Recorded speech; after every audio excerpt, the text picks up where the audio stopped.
అని. నేను మీ అందరికీ నాకు తెలిసిన దక్షయజ్ఞం గురించి చిన్న కథ చెప్తాను. శివుడు భార్య పేరు సతీదేవి. దక్షుడు కుమార్తె పేరు సతీదేవి. దక్షుడు యజ్ఞం చేసుకుంటుంటే మిగిలిన దేవతల్ని దేవుళ్ళని పిలుస్తారు, ఒక శివుడిని తప్ప. సతీదేవి శివుడితో అంటారు, శివుడు మా తండ్రి గారు యజ్ఞం చేసుకుంటున్నారు, నేను వెళ్తా అంటే శివుడు అంటారు, వద్దు, నువ్వు అక్కడికి వెళ్తే అవమానం పడతావంటే సతీదేవి లేదు, నేను వెళ్తా అంటే శివుడు అంటారు, నందీశ్వరుడిని ఇచ్చి తోడుగా పంపిస్తారు. అప్పుడు అక్కడికి వెళ్తారు. అక్కడికి వెళ్ళంగానే దక్షుడు సతీదేవిని అవమానిస్తారు. సతీదేవి ఆ అవమానం తట్టుకోలేక తన కాలు బటనలతో నేలవైపు తాముతారు. అందులోంచి అగ్నిదేవుడు వస్తారు. ఆమె అందులో దూకేస్తుంది. ఆమె బాడీ అంతా సగం సగం కాలిపోతుంది.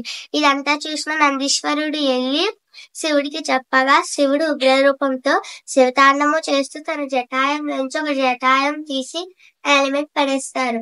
అందులోంచి వీరభద్రుడు పుట్టారు. శివుడు అంటారు, ఓ వీరభద్రుడా, నువ్వు వెళ్ళి యజ్ఞం అంతా వంశం చేసేయంటే వీరభద్రుడు వెళ్ళి యజ్ఞం అంతా వంశం చేస్తారు. అక్కడికి శివుడు తన భార్య అయిన సతీదేవి దగ్గరికి వెళ్ళి తన భార్య అయిన భుజం మీద వేసుకుని శూన్యంలోకి వెళ్ళిపోతారు. ఇది చూసిన శ్రీ మహావిష్ణువు శివుడు శూన్యంలోకి వెళ్ళిపోతుంటే ప్రపంచం అంతా అల్లకల్లోలం అయిపోతుందని శివుడు తన విష్ణు చక్రాన్ని సతీదేవి మీద గీసుతారు. సతీదేవి మీద గీసితే సతీదేవి 18 భాగాలుగా 18 ప్రదేశాలలో పడతాయి.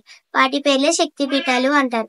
వాటిని ఇవి: ఓం లంకాయం శంకరీదేవి, కామాక్షి కంచకపురి, ప్రచుల్య శంకలాదేవి, చాముండే కొంచపట్టణి, అలంపురి జోకులంబ, శ్రీశైలం భ్రమరాంబిక, కొల్హాపురి మహాలక్ష్మి, మహూర్య ఏకవీక, ఓదాయం కృష్ణదేవి, మాణిక్యం దక్షవాటికం, హరిక్షేత్రే కామరూపిణి, ప్రయాగే మాధవేశ్వరి, జ్వాలాయం వైష్ణవీదేవి, గయా మంగళగౌరిక, వారణాశాంతి విశాలాక్షి, కాశ్మీరేతు సరస్వతి, అష్టదశ పీఠాని యోగినాకం దుర్లభం, సాయంకాలం పటే నిత్యం సర్వ శత్రువినాశనం, సర్వరోగం హరం దివ్యం, సర్వ సంపత్కర శుభం. Thank you. చూసారా కదండి, ఈ చిన్న పాప ఎంత చక్కటి వివరణ ఇచ్చిందో. త్వరలో మీ ముందుకైతే దక్షయజ్ఞం చేసిన ప్రదేశం అయితే వీడియో రూపంలో మీ ముందుకు తీసుకురాగలను. అంతవరకు చూస్తూనే ఉండండి మన గుడి మన చరిత్ర.